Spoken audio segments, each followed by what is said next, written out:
Hey, Hey Caroline, how are you today? hi Anderson. Good, thank you. That's great. Thanks for joining us today to discuss the exciting career opportunities within Education in Motion, also known as EIM. So, just to get started, do you mind briefly introducing yourself and share your current role at EIM? Okay.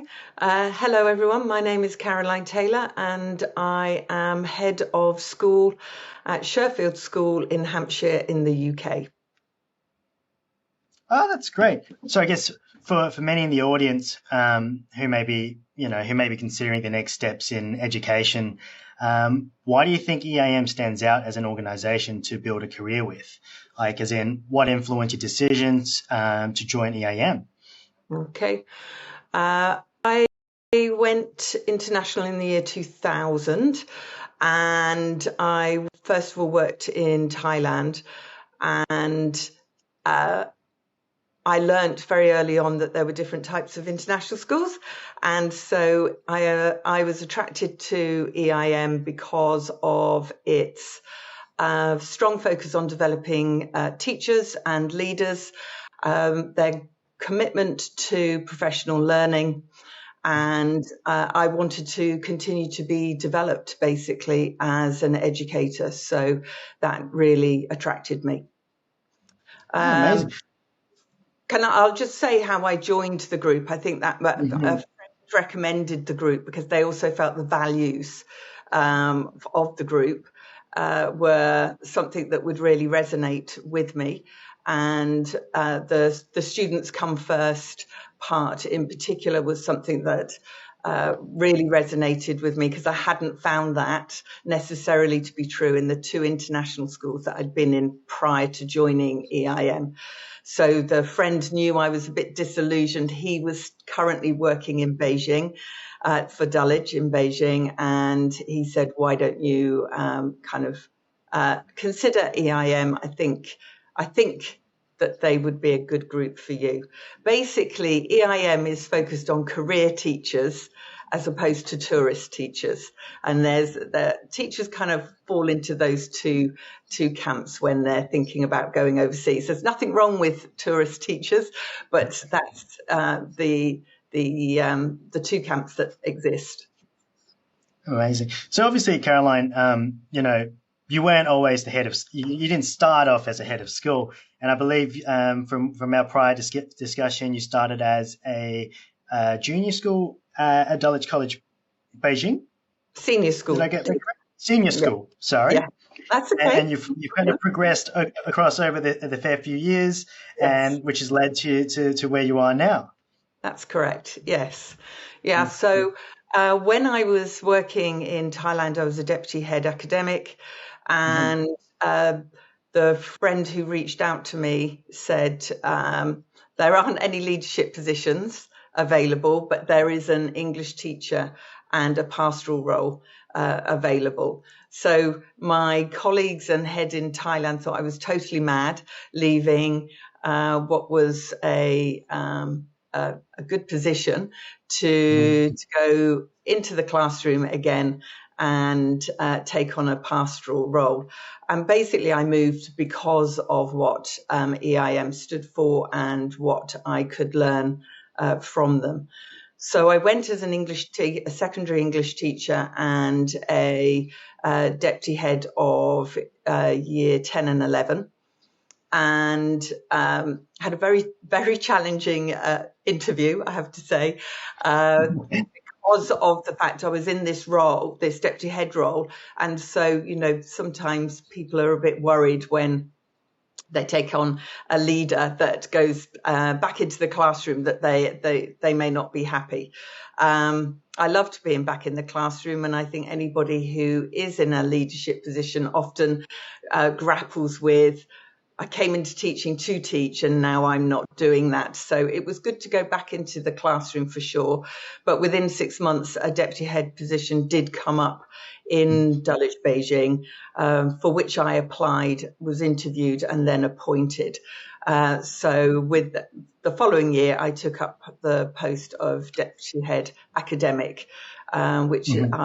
then held for another 3 years in Dulwich, Beijing. Amazing. Well, I mean, like, we just kind of discussed about your career as how you've progressed and things like that. So, EIM is a global network. It operates in multiple countries, right? So I guess what are the opportunities for staff to work internationally or move between schools within the group? How does one person an educator go from Dulwich College Beijing to Shanghai Puxi, for example? Okay. Once we go into the recruitment season, which is just beginning now, we have a weekly bulletin sent around all the schools and colleges, which show the roles that are available. So you are told very right from the get-go that these positions are available, and then you can apply for those positions. Obviously, you have a conversation with your line manager and your head before you apply. I mean, the benefit that you have is that you learn early that the positions are becoming available, and also you're a known quantity. And so the fact that you get known within the group is an advantage for interviews, but you are interviewed along with other people as well. So it's not a foregone conclusion, but certainly there are plenty of opportunities available. Now the group is much larger than when I joined it. I joined it in 2005, and there were less colleges and schools in the group at that stage. But now we have not only the Dulwich group that people can consider for furthering their career, but obviously there is the Swiss school, which I was head of for a couple of years, and the green schools, and of course now I'm in Sherfield. So the group is widening with the De Hong schools, the high schools. So you've got a good breadth of choice for where you want to advance your career. If there are leadership positions available, then you go through the full process of the full interview process for those positions. I personally was really happy with that. And when I applied for the head of senior school in Dulwich Pudong, Shanghai Pudong, I made it very clear that I wanted to go through every stage of the process, because I think that prepares you as you go along certainly for the final process, which EIM do really well. It involves all the stakeholders, basically, students, staff, parents, and of course EIM themselves being involved in some way for particularly headships and heads of college. Amazing. And I think, a lot of people who are joining us today might not, they might not be aware of some of the challenges you face when you move to a different country. For yourself, you've had extensive experience within different countries and different, I guess, cultural experience. So every time you move to a different country, it comes with its own unique set of challenges. Do you mind sharing some of your personal experience, and I guess how does EIM support staff in overcoming challenges during their relocation? Okay. Well, when I left in 2000, I had 3 children. I've still got 3 children, but they're grown. But they were 10, 9, and an 8-month-old baby. And I have to say, people thought we were a bit crazy back in the UK when we were saying, right, we're off to Thailand. And then my sons grew up in Thailand. Basically, we were there 10 years, and then I moved to the EIM group with my daughter, who was then 10. Some of the challenges, I just would say that you need to choose your school carefully, whether it's within the EIM group or whether it's somewhere else. International education can be a bit of a minefield, and some of our listeners or people that will maybe on this call now may already be international teachers and will know what I'm talking about with that. You get many different types of international schools, and you will get different support with each of them. Essentially, for EIM, you get amazing support. It's developed every year. We review the process after we've inducted the new teachers, see where we ask them for feedback so that we can then make it as good as possible. But basically, you're looked after from the moment you sign a contract. You are looked after by the college or the school that has employed you. Each school and college will do it slightly differently. As EIM, one of the great things about working with EIM is that you have great support, but there's no insistence that everybody does everything the same way. So most of us will do things like pick you up from the airport when you arrive in country. I think when you go to somewhere like China, it can be a bit daunting, the thought of landing there and not having the language, for example. So we make sure that we pick people up, we take them to where they are living, we will organise their accommodation for them. There's often a welcome pack in the apartment that people have been allocated that will include some of the basic food items and perhaps a bottle of wine or some beer. And then there is a full programme that then starts from that point, which will be getting to know the local area of where your school is, getting to know the city that you're in. So existing staff will join in this process as well and organise taking people to the markets. There's often socials, big socials that happen with just the new staff and then opened up to the broader returning staff. So sometimes in Pudong we would do IKEA trips so that people could pick up bedding. We would order the bedding in advance or the towels and like that. So there's every college will be communicating and school on what they will be doing to make sure that the new staff settle in as quickly as possible. There's then an induction program that then runs, certainly in Pudong, for the first term. And so that there's basically new staff don't arrive and then get left to kind of fend for themselves. There's then a process. They get buddies, they get a social buddy, an academic mentor, and then periodically throughout the first term, there's check-ins, there's extra meetings, just so that there's a constant building of understanding knowledge about EIM and the city that they are living in and the school that they are working for and with. Yeah, so essentially you'll get a full end-to-end support from the moment you start your career with EIM to the time you land. And I think the support part of it is very, very crucial in terms of professional development as well, and retention and things like that. So you began, as you mentioned before, you began as a English teacher, and you've moved into a more senior role and things like that. So do you mind elaborating on the journey and highlight the professional development opportunities within EIM as well? Yeah. I mean, that's something else that's kind of grown over the years.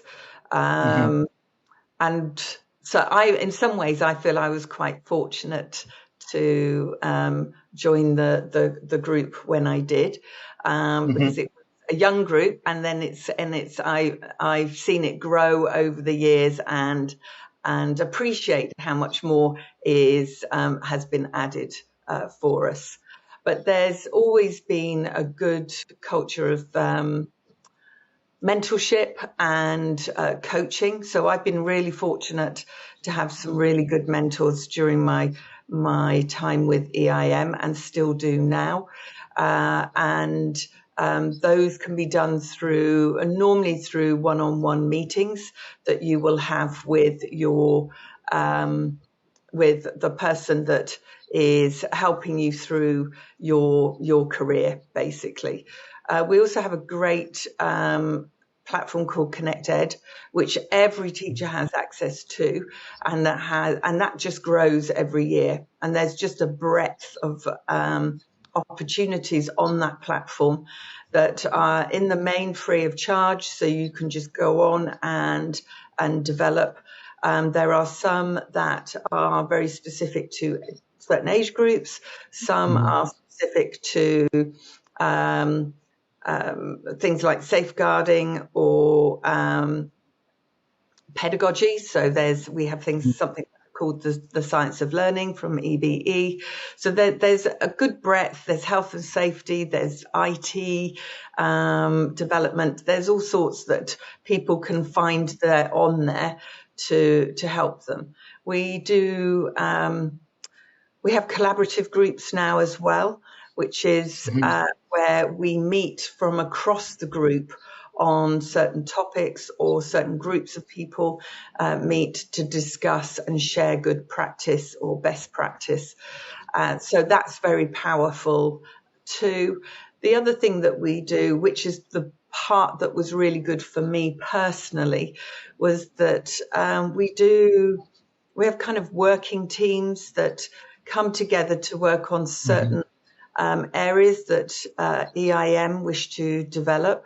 So I was very fortunate at the beginning of my career with Dulwich Beijing to be involved in a safeguarding initiative. At that stage, it was there.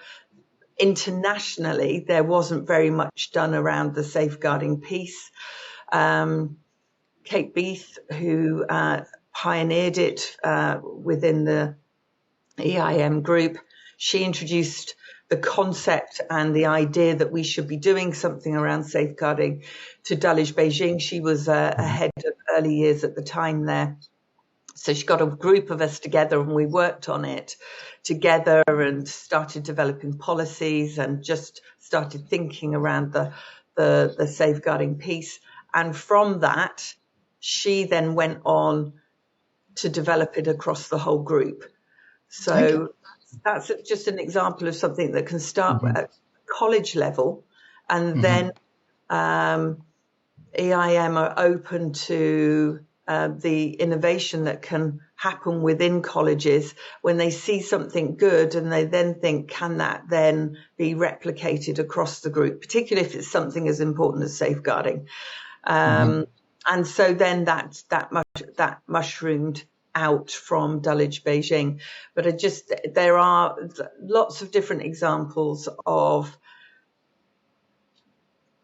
working teams that you can get involved with, collaborative groups that you can get involved with, that develop your understanding on an issue or a subject that you may be really passionate about, that then you are learning from other people across the group. Often senior leaders are in each of those groups, so you get to know senior leaders from across the group. That then comes in, that becomes useful then if you apply for a job in another school in the group and you've already met the head there. They can then put a face to the name and you've already building your reputation, if you like, within the group. Amazing. Look, Caroline, we've got just one more question for you before we close this one off. And I think going through the chats, I'm seeing a lot of the same questions. And the one thing I guess people, I think EIM is very recognized for its innovative approach to education. So in terms of curriculum and things like that, if you don't have UK curriculum, I guess, experience, how does that all work? Because I've worked with EIM for the past 3 years, and a lot of the head of colleges do come from, different types of backgrounds. So do you mind just shedding some light on that? Yeah. Yes. I mean, another great thing about EIM actually is it isn't totally wedded to one particular form of curriculum or Mhm. or pedagogical ideas. They're willing to look outside of the UK and take the best ideas from around the world, basically. So we work with basically we work with the very best within the field wherever they may come from. So we work with some leaders in inquiry-based learning, for example, that come from the US. We work with well-being experts that come from Australia. And so actually it's one of the great things, that, to be honest, because sometimes we can get very wedded to what we know, and we just particularly, so I'm from the UK, so I know the UK education system the best, and so that is the knowledge that I'm then taking with me to EIM. But if I've got a colleague who's come from Australia, then he or she is bringing his or her practice from that country, and we can learn from each other. So there really is, it is very open to looking at all different ways of teaching. Yes, we follow IGCSE, IB, A levels, but those curriculums, the pedagogy that can sit behind those is what we are interested in and developing, and that can come from anywhere in the world, and everybody is respected for what they can bring to the table. Does that answer the question? Do you want me to Yeah, I be? think it does. It definitely does. Look, Caroline, I think we're just running out a bit of time now. So just final words, any advice to anyone who is probably new or just looking to take the next step? Because sometimes taking a risk is a bit scary. So do you have any advice for them? Yeah. Do your research, most definitely, and find a school that best suits you and for what you're looking for from your career. If you're not, EIM is very much about developing your career, and that's not for everybody. And so I would consider that carefully before you think about joining us, because it's we are looking for those kind of teachers. I wish you the best of luck and hope you find a school that really is a great fit for you. All right. Thank you so much, Caroline. Thank you for your time. It's always great catching up with you. I've got the next session, which is with Dulwich College Seoul. So, welcome everyone to join us in the next session. All right. Thank you, Caroline. Take care. Thank you very Bye-bye. much. Thanks, Anderson. Take care. Bye.